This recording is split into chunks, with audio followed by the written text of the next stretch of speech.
گوندی نارین دواگوندی کوردنشینی پارێزگای دیالەیە کە سەرجەم دانیشتوانەکەی کە ژمارەیان نزیکەی 10 ماڵە کوردن و سەرباری کۆنتڕۆڵکردنی دەوروبەری گوندەکەیان تا نزیک ناحیەی قەرەتەپە لەلایەن داعشەوە.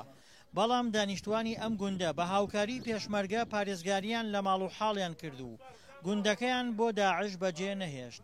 ئەمە ئەوەی کوردستانە ئیتر لە مۆلە عەرەبە شێخ حەمری جێی نارین داعش هاتیە چەند زۆر هاتیە تقریبا لە 2009 تا ئێستا داعش تێدەوە منتەقەیە بە زۆر لای من هاتیە تەقەمەکەیان کردێ بۆ ئەم منتەقەیە بە لای من هاتیە قەزیەوە ئێمە چۆمان نەکردیە ئەوە وەتی سوڵ بە غەرازەکانمان ئێوەن دانیشتە چاوقامی خۆمان دانیشتە لێرە.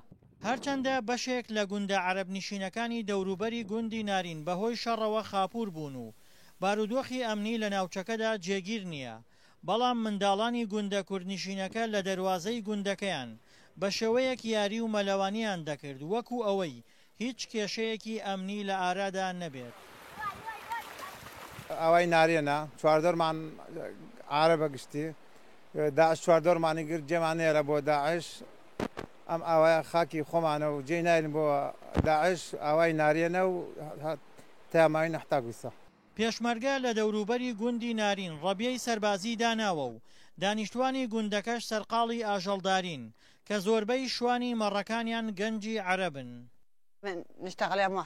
ئێمە لای حاجێکی کورد لەم گوندە کار دەکەین. کاتێک داعش هات حاجی جیاوازی نەکرد لە نێوانماندا و پەنایداین و بردینە ماڵی خۆی چیمان پێویست بوو بۆی کردین.